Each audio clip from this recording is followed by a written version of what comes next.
미국의 종전안에 대한 이란의 답변에 대해서 트럼프 미국 대통령이 완전히 용납 불가라고 비난하자 협상이 또 한 번 좌초 위기에 빠졌습니다. 미국의 핵 해체 요구에 대해서는 제3국 이전 방안을 내놨다는 소식도 전해졌는데요. 이번 주에 예정된 미중 정상회담을 앞두고 추가 물밑 협상이 이어질지 주목됩니다. 이호령 한국국방연구원 안보전략센터 책임연구위원, 봉영식 연세대 국제대학원 개건교수와 함께합니다. 두 분 다 어서 오십시오. 안녕하십니까. 자, 일단 이란의 답변 내용부터 좀 짚어보자면 일단 가장 핵심 부분이 핵 관련 내용이었는데 그 월스트리트 저널 보도에 따르면은 이란이 고농축 우라늄 그 부분 일부는 국내에서 희석시키고 일부는 제3국으로 반출하는 방안을 제안했다는 거 아닙니까? 그렇죠. 왜 이런 방식으로 제안한 거라고 볼까요? 보면은 2015년에 제10호화 때 했던 방법이랑 비슷한 것 같아요. 그 당시에도 당시에는 이제 그 P5 플러스 독일이랑 이란 간의 협상이 체결이 됐었던 거죠. 그 당시에도 이제 농축 우라늄과 관련돼서 거의 상당 부분 90% 이상을 러시아에게 반출을 하고 그리고 나서 이제 이란의 핵 문제를 해결하기 위한 경제적인 지원 부분, 해제 부분과 중단 부분을 서로 교환하면서 진행을 해 왔었던 거죠. 근데 지금 또 보면은 우라늄 농축과 관련돼서 IAEA 보고를 한 걸 보면 2024년에 이란이 제10호화 부분이 중단되면서 농축을 했던 양이 건 6,000kg 정도가 된다는 거예요. 예. 이제 그 중에 지금 440kg이 농축이 440kg이 됐다고 하지 않습니까? 이란에 남아있는 고농축 그렇죠. 우라늄이요? 이란의 농축 우라늄 중에 예. 60% 이상이 농축된 양이 440kg이고 예. 그다음에 총 농축된 2%에서 60%까지의 농축된 총량은 6,000kg이라고 예. 하고 있고요. 이건 2024년에 보도된 내용인 거예요. 최근에 ISIS의 올브라이트 소장 같은 경우에는 지금 거의 뭐 10톤이다. 10,000kg 정도가 농축이 된 양이다. 근데 이거와 관련돼서 지금 이란 입장에서는 이제 일부는 이란 내에서 희석을 시키고 예. 그다음에 상당 부분 이제 그다음에 나머지는 제3국에 하겠다는 게 아마 러시아겠죠. 예. 네. 그러면 그리고 나서 일부 미국과의 협상의 이행 과정에서의 문제가 발생한다면 그거를 다시 보냈던 거를 다시 이란으로 갖고 오겠다라는 거죠.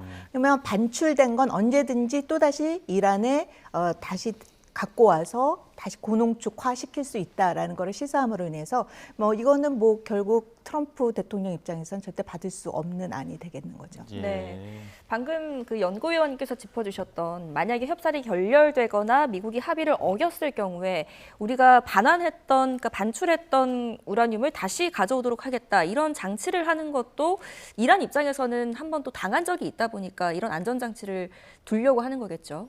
그렇습니다. 이제 이란 측이 2015년이라든지 2026년 2월 28일에 이란 전쟁이 시작되기 전까지는 호르무즈 해협 봉쇄 통제라는 것이 이렇게 강력한 미국에 대한 저항 무기가 될 줄은 몰랐을 것입니다. 그러니까 그때랑 지금이랑 이제 이란 측에서 생각하는 미국과의 협상에서의 이란의 전략 자산 그리고 전략 자체에 대해서는 생각이 많이 바뀌었을 것이에요. 반면에 이제 트럼프 대통령 입장에서는 왜 굳이 2월 28일에 이렇게 이란 전쟁을 시작했어야 되는가에 대한 비판에 계속 시달리고 있고 이것이 네. 해소될 그 가능성이 보이질 않고 있습니다. 이제 파이낸셜 타임즈 여론조사 오늘 아침에 발표된 것을 보면은 이 반전 여론이 베트남 전쟁 그리고 2003년 이라크 전쟁에서 악화됐을 때 2006년과 비슷한 수준에 이뤘다고 해요. 예.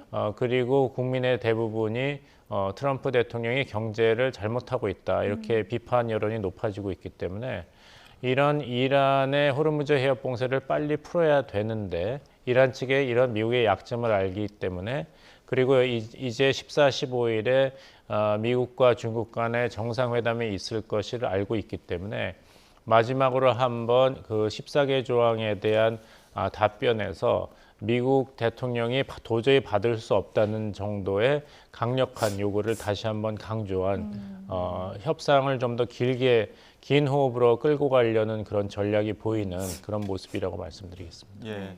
트럼프 대통령 그 이란의 우라늄을 우리가 확보할 거다, 우리가 가져올 거다 이런 부분을 지금 저 전쟁 상황에서 계속 호언장담해 오지 않았습니까? 그렇죠. 자, 이란은 지금 핵시설을 보호하기 위해서 만약에 탈취를 한다고 하면 우리는 이란의 핵시설을 보호하기 위해서 만반의 준비태세를 갖추고 있다 이렇게 맞서고 있는 상황입니다.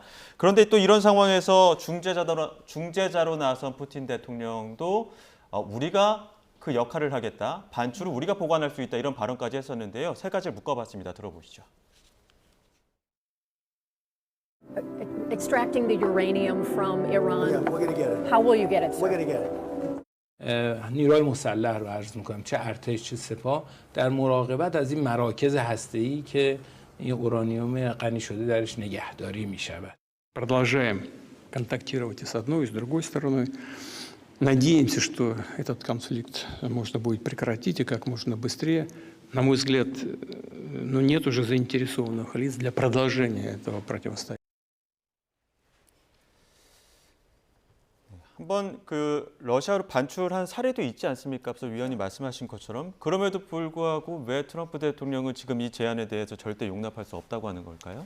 2015년에 그 제시포화가 있었을 때는 우크라이나 전쟁이 없었던 시기인 거죠. 그러니까 우크라이나 전쟁을 하기 전에 유럽 국가들과 이 맺었던 거에 대한 그런 신뢰 문제가 우크라이나 전쟁 이후에 러시아의 푸틴 대통령이 이거와 관련돼서 신뢰성을 과연 영국, 프랑스 그리고 미국에게 보장해 줄 수 있겠는가에 대한 이제 첫 번째 의문이 있는 거고요. 그다음에 두 번째로는 실질적으로 제시포화를 통해서 핵을 반출을 했더니 그 이후에 이란에서의 그 문제와 농축 문제와 관련돼서 이전보다 더 나은 상태로 핵이 관리가 됐느냐라는 문제를 제기해 봤을 때 전혀 그렇지 않았다는 거죠. 단순히 제3국의 반출 문제로 인해서의 이란의 그 핵 문제 해결하기에는 여전히 풀어야 될 숙제가 많다라는 거에 있어서 그것도 굉장히 그냥 일부 부분적인 해법이다라는 것이 같이 작용했다라고 볼 수가 있고요. 그다음에 세 번째로는 결국에는 이 문제를 했을 때 지금 보면 이란의 그 혁명수비대 같은 경우에는 그 반출과 관련돼서 이란의 핵 권리를 굉장히 강조하고 있지 않습니까? 이거 보면은 그 전에 그 제시포화 같은 경우에는 평화적인 핵 목적의 사용권과 관련돼서 농축의 이제 3.67%의 농축 수준은 계속 가져가겠다. 그거를 대가로 반출을 한 거거든요. 근데 지금 같은 경우 혁명수비대에서 주장하는 거는 이건 자주권이다라고 이야기를 하면서 결국에는 북한이랑 거의 똑같은 수준을 걷고 있는 것 같아요. 그전에는 평화적인 목적으로만 우리가 핵을 사용하고 있다. 그리고 나서 평화적인 보장권을 보장해달라라고 했지만 결국에는 핵 개발로 간 거지 않습니까? 지금 보면 그러한 선례도 있었고 미국도 그런 거를 경험을 했기 때문에 이런 혁명수비대 이런 발언과 관련돼서도 이런 상황이 지속이 되면 결국에는 이란이 지금의 이런 협상과 과정과 관련돼서 이전의 제시포와 비슷한 수준으로 협상을 진행을 한다면 또 다른 어떻게 보면 제2의 북한의 사례가 될 수가 있다라는 그런 가능성도 열고 있기 때문에 굉장히 보다 더 그 터프한 협상을 진행을 하려고 하는 것 같습니다. 미국 입장에서는 러시아에게 이런 농축 우라늄을 맡기는 게 고양이한테 생선 맡기는 격일 텐데 지금 푸틴 대통령의 속내도 참 궁금합니다. 지금 이 시점에 이렇게 적극적으로 개입하려고 하는 의지를 드러내는 이유가 뭘까요? 일단은 이제 이란 전쟁에서 이란이 패배하거나 종전을 하더라도 복구 불가능한 상태가 된다면은 중동 지역에서의 러시아의 영향력도 감소되기 때문입니다. 그리고 미국이 전쟁 수행 능력이 반전 여론 그리고 경제적인 어려움 때문에 굉장히 약화됐기 때문에 러시아, 중국 입장에서는 이 기회에 미국과 이란 사이에서 중재 역할을 함으로써 미국에 대한 견제도 강화할 수 있고 이란에 대한 전략적인 이익도 확보할 수 있다는 판단을 하고 있는 것 같아요. 미국의 입장에서는 그 2015년 오바마 행정부 때 체결한 그 이란 핵 협상보다는 그래도 좀 월등한 그런 핵 협상을 해야만 이 전쟁을 시작했다는 이유가 정당화될 근거를 그나마 확보할 수 있는데 그것이 없이 일방적으로 출구를 결정한다면은 이런 미국의 이익을 훼손하는 잘못된 전쟁을 했다는 비판에서 이 행정부가 자유롭지 않겠죠. 왜냐하면 또 트럼프 행정부 이기는 미국을 다시 위대하게 만들겠고 영원한 전쟁을 하지 않겠고 미국 우선주의 외교안보 정책을 하겠다고 했는데 이런 식으로 네. 제2의 베트남 전쟁, 제2의 이라크 전쟁을 연상시키는 이란 전쟁이 된다면은 정치적으로 굉장히 어렵게 됩니다. 그래서 이제 트럼프 대통령이 이번에 이란 측에서 이런 답변을 했을 때 받아들일 수가 없다 하면서 굳이 미국과 이란 간의 47년 동안의 적대적인 관계를 언급한 것, 그리고 전임 대통령을 굳이 비난한 것은 그만큼 이전의 미국-이란 관계, 이전의 JCPOA보다는 월등하게 나은 그런 결과를 내야만 내가 이 전쟁을 제대로 종식시키고도 정치적인 후과를 최소화할 수 있다는 이제 강박이 반영된 것으로 보이는데 그렇다면 굉장히 어려운 것이죠. 왜냐하면 2015년에는 이란이 해외로 러시아로 핵물질을 반출을 했거든요. 98%를 했습니다. 예. 그렇다면 이번에 60% 441kg의 농축 우라늄 중에서 얼마나 해외로 반출되는가, 그것을 이제 세계와 미국 국민들이 주목을 하고 있겠죠. 그래서 러시아로 반출이 아니라 미국이 그것을 확보하게 된다면 트럼프 대통령은 이제 할 말이 생기게 되는 것입니다. 예. 근데 이란이 주장하듯이 희석화를 한다거나 반출을 했다가도 다시 재반입을 하는 것을 허용하라고 조건을 한다면은 이 소위 이제 면구가 서지 않는 것이고 지난번에 3.67%로 15년간 했으니까 그것보다는 우월한, 예를 들면은 15년이 아니라 20년이라든지 네. 아니면 3.67%가 아니라 의료용으로만 쓸 수 있는 1.5%라든지 이런 식의 비교할 수 있는 어떤 성과를 기록해야 되는데 그것을 잘 알고 있는 이란 측에서는 이번에 오히려 더 강력하게 일방적으로 그 역봉쇄를 미국이 먼저 풀어야 된다. 그러면은 이란이 호르무즈 해협 통제를 점진적으로 재개할 수 있다고 하고 이란의 석유 수출을 자유롭게 하고 제재를 해제하고 동결자산 해제하고 호르무즈 해협에 대한 이란 통제를 인정하고 또 레바논 휴전을 미국이 결정을 하고 강하게 밀어붙였기 때문에 이제 트럼프 대통령이 이 공을 받았는데 이제 미중 정상회담 전후로 해서 또 한번 그 확전이냐 아니면은 이란과의 휴전 협상에 다시 한번 새로운 모습을 보이느냐 이제 결정의 기로에 놓여졌습니다. 그러니까 미국과 이란이 원하는 그 전쟁 종시의 어떤 순서라고 해야 될까 이런 게 다릅니다. 지금 트럼프 대통령은 핵부터 일단은 해결해라고 이란은 전쟁 종식부터 일단 해결해라 이런 부분인데 이란도 트럼프 대통령 반응에 대해서 우리는 반응 신경 쓰지 않아 이렇게 얘기하고 있지 않습니까? 네네. 결국에는 미중 정상회담 전에는 협상 제대로 풀릴 가능성은 없는 거죠? 지금에 보면은 지금 이 협상과 관련돼서는 실질적으로 MOU 한 장짜리를 하고 그리고 네. 나서 30일 동안에 그 시간 동안에 이제 구체적인 협상의 주요 내용을 다루자라는 게 방법이었던 거죠. 그래서 예. 이거와 관련돼서 지금 그 이란이 미 측에게 보낸 거는 이 내용이 MOU에 담길 그 한 장짜리의 내용의 시작점과 관련돼서 굉장히 보면 기존 입장을 그냥 그대로 보낸 것 같아요. 네. 사실상 뭐 수정이나 그런 내용이 없이.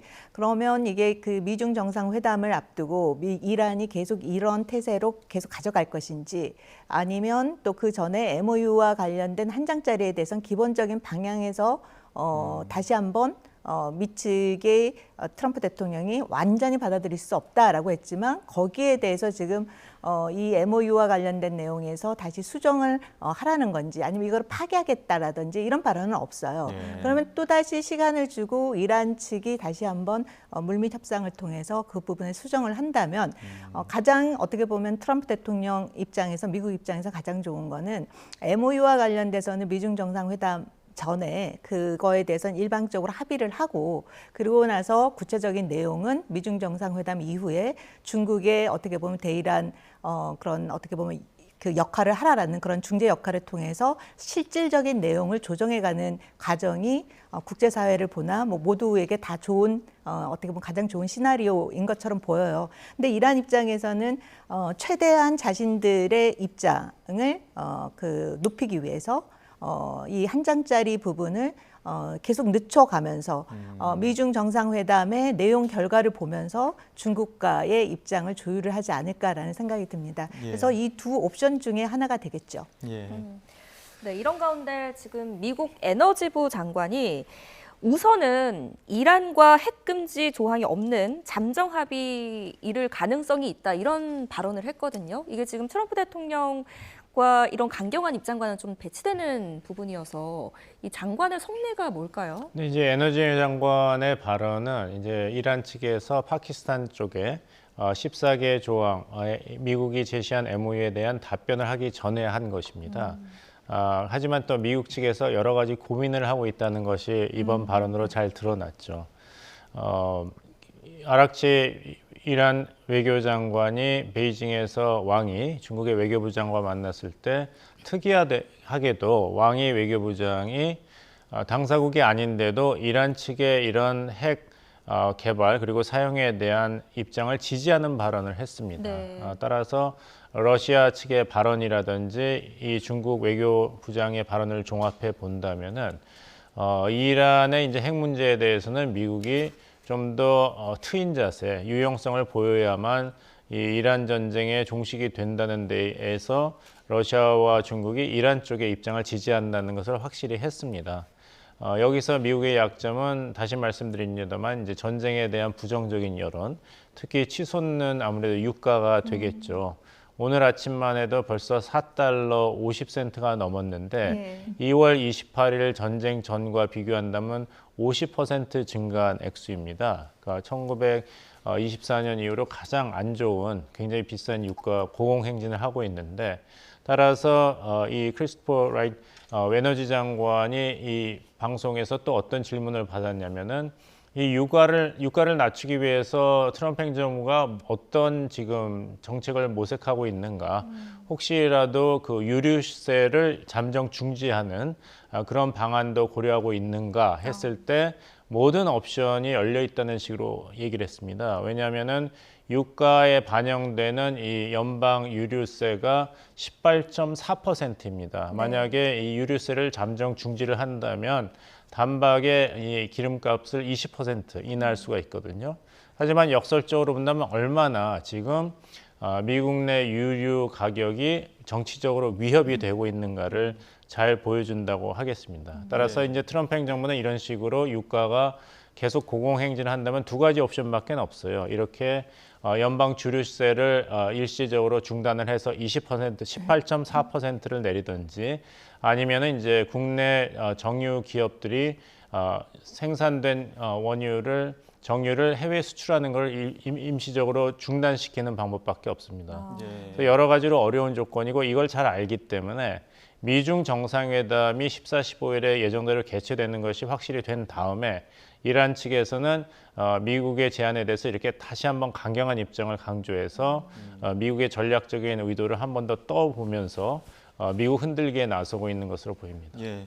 지금 저희가 그래픽으로도 보여드리고 있습니다만 프로젝트 프리덤 플러스 추가 조치를 더한 그 조치가 가능할 수도 있다 이런 엄포들도 나오고 있고 또 주 유엔 미국 대사도 우리 이미 폭격할 준비 다 돼 있다. 하지만 지금 공격하지 않는 거는 그래도 마지막으로 외교적인 해결 방법을 찾을 수 있게 기회를 주는 거다 이렇게 얘기하고 있거든요. 네네. 폭격 가능성 같은 거는 혹시 군사적 충돌 가능성은 어떻게 보십니까?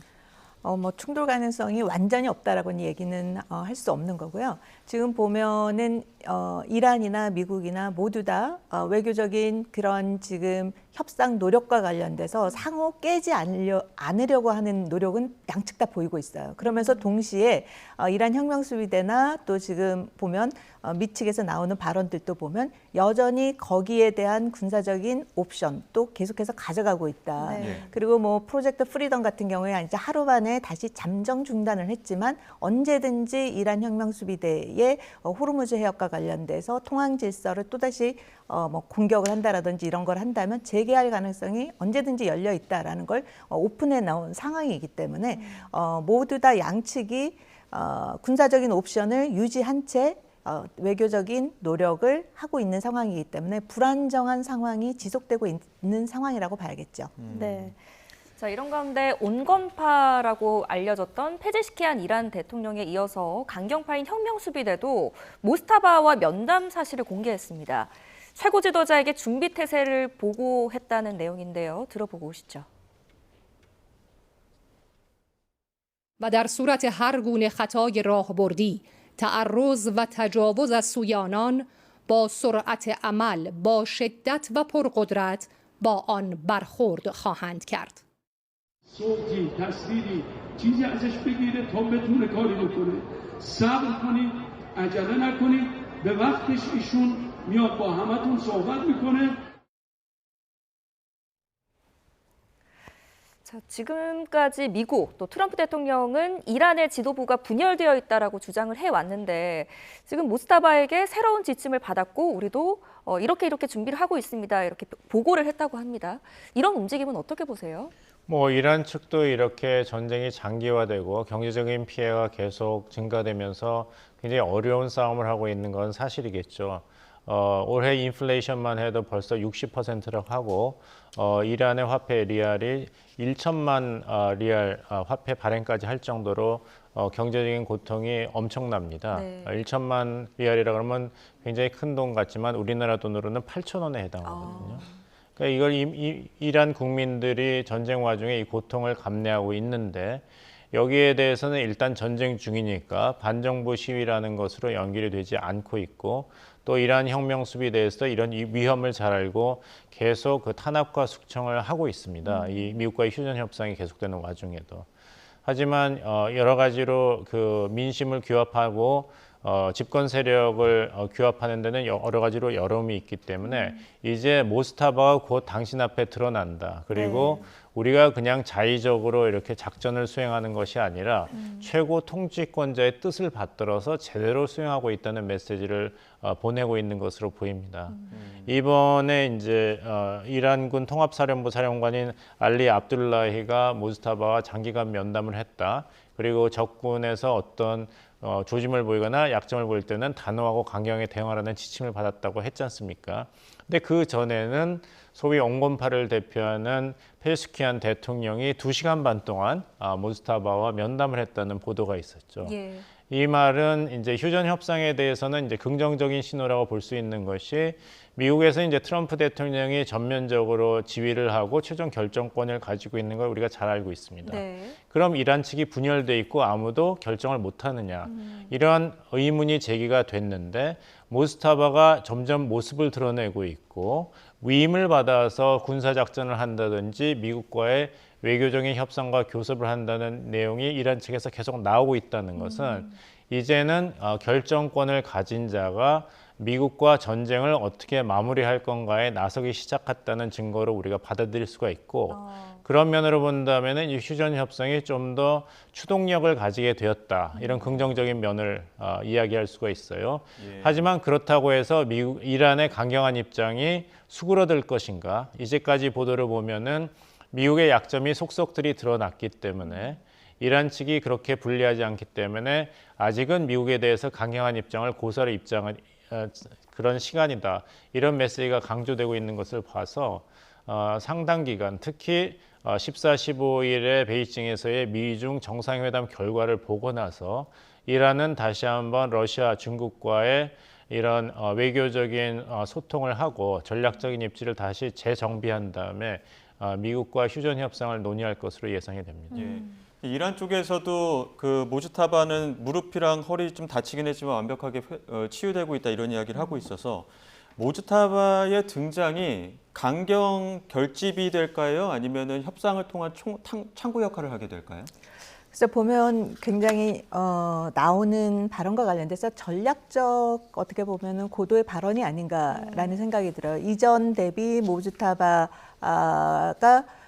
그냥 모습을 계속해서 드러내고 있지 않은 상황에서의 발언만 하다가 이번에는 온건파가 면담을 하고 또 강경파가 면담을 하고 예. 그래서 온건파 강경파를 지금 다 면담을 했다라는 메시지를 강력하게 지금 제시하고 있지 않습니까? 그러고 나서 조만간 드러내겠다. 그리고 그 전과 다르게 구체적으로 이제 다친 부분 또 이야기를 하고 있어서 이런 걸로 봤을 때 협상과 관련돼서 지금 앞서서 이제 봉 박사님께서도 말씀을 해주셨듯이 협상 쪽으로 가는데 더 방점을 두지 않았나라는 생각이 들어요. 어떻게 보면 그 전에는 혁명수비대의 굉장히 강령 발언과 관련돼서 그들이 나갈 수 있는 퇴출구를 찾는 게 다시 역으로 모주타바라는 최고 통치자의 수렴해가는 그런 모습을 보이고 있다라는 점에서 이란은 결국 이러한 그 전쟁과 관련돼서 지금 불안정한 상황 관리 측면에서의 어떻게 보면 퇴출구를 찾기 위한 노력을 하고 있는 지점에서의 이란 내부의 이러한 정치 체제를 활용하고 있는 것으로 보여지고 있습니다. 네. 예. 자, 지금 온건파든 강경파든 미국한테 덤비지 마라 이렇게 한 목소리를 내고 있습니다. 공격하면 우리도 바로 대규모 맞공격할 것이라고 하면서 미사일 장착까지 끝냈다 이런 목소리를 내고 있거든요. 이거 그냥 빈말은 아닐 것 같은데 정말 미국이 군사 공격하면 정말 대규모 공격으로 맞받을까요? 뭐 대규모 공격이라고 하기보다는 대규모의 이제 보복, 누구를 타겟을 가리지 않는 식의 보복전, 즉 주변에 이제 오일 원유 생산국들을 인질로 삼고 호르무즈 해협에 지금 묶여 있는 외국 선박들에 대한 공격을 자행하는 식으로 공멸 작전을 이제 재개할 가능성이 제일 높습니다. 네. 결국에는 이제 미국이 군사적으로는 이란을 압도할지 몰라도 치명적인 약점은 이제 정치적인 맥락입니다.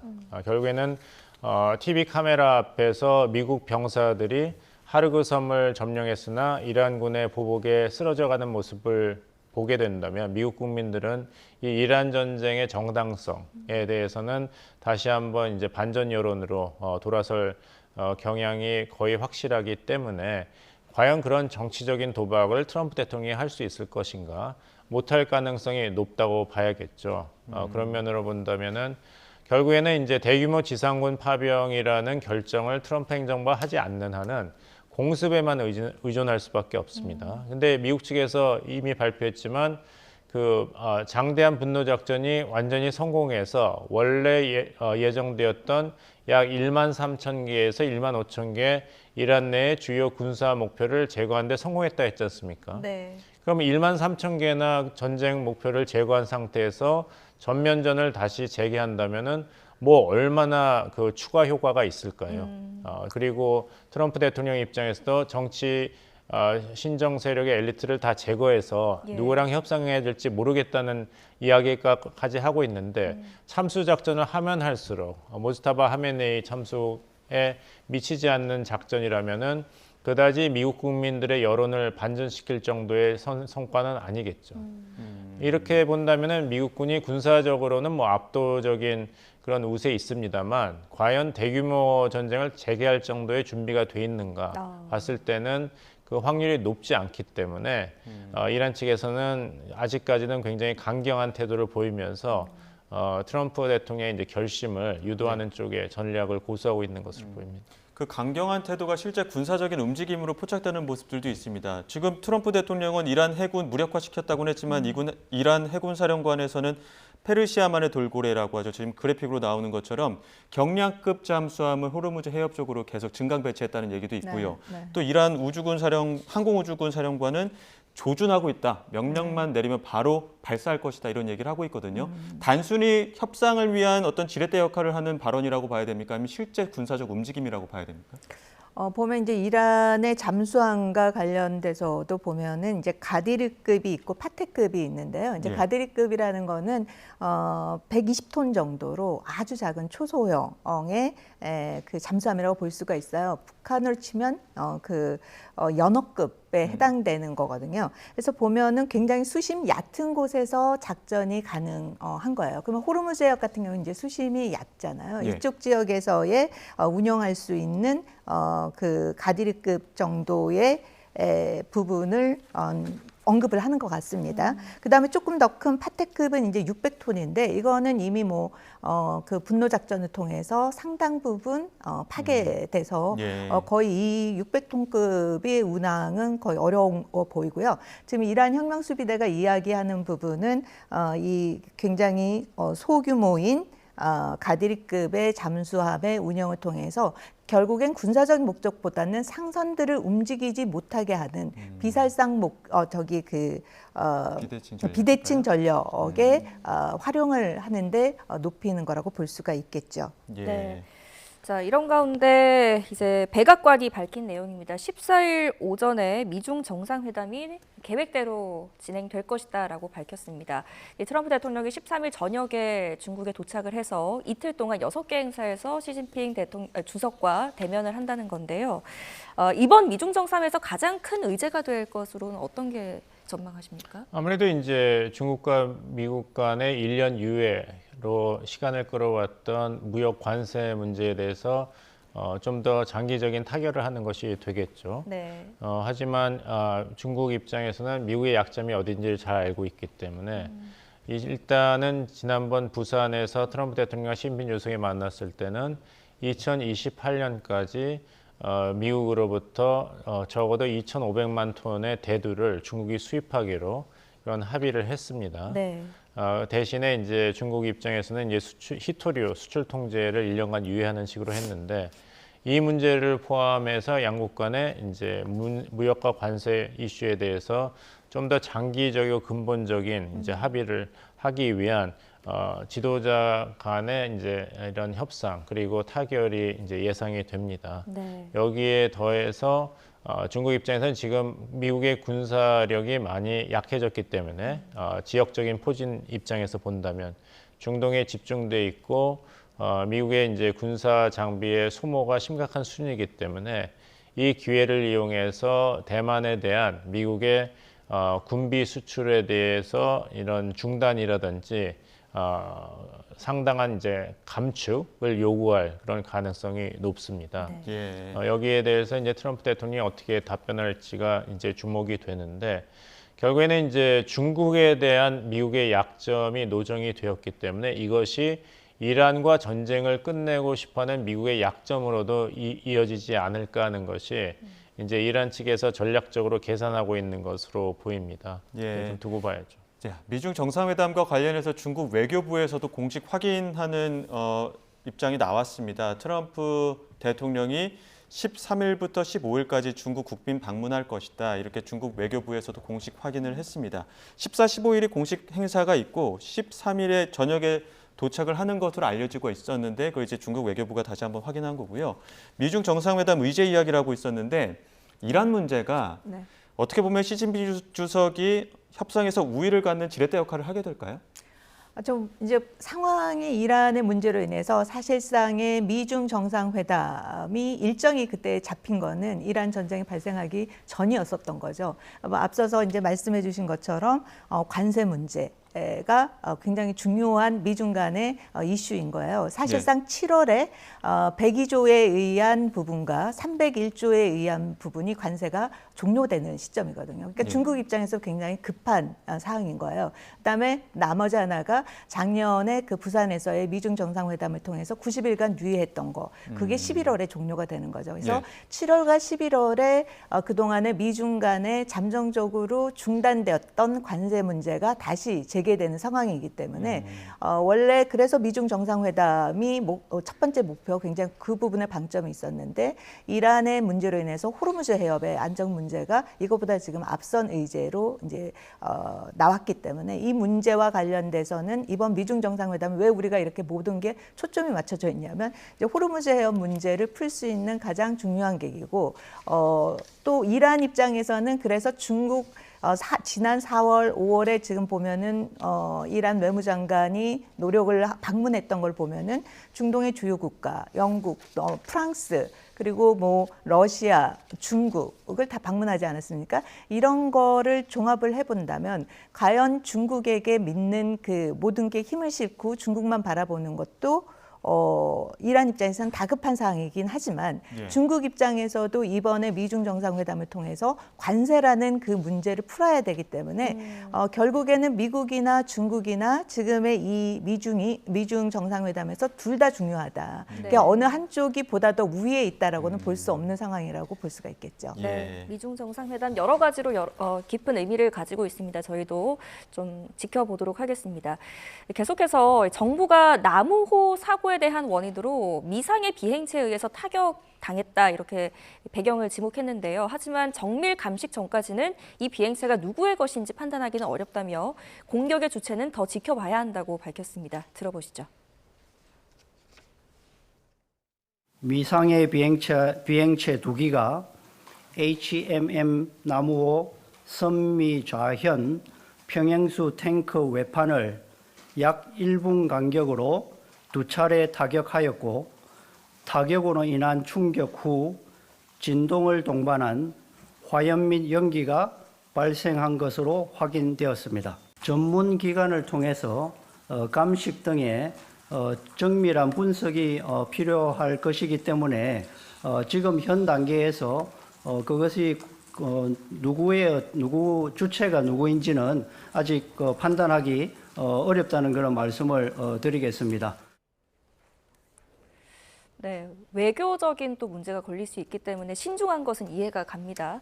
지금 미상의 비행체에 의해서 타격을 당했다라고 밝혔는데 이란의 소행의 가능성은 어떻게 보십니까? 왜 그 공포 영화 제목이 생각납니다. 나는 내가 지난 여름에 한 일을 알고 있다. 이 정도죠. 하지만 그 결정적인 증거를 제시하지 않으면서도 나는 이것이 누구의 수행인지 거의 확실하게 알고 있다.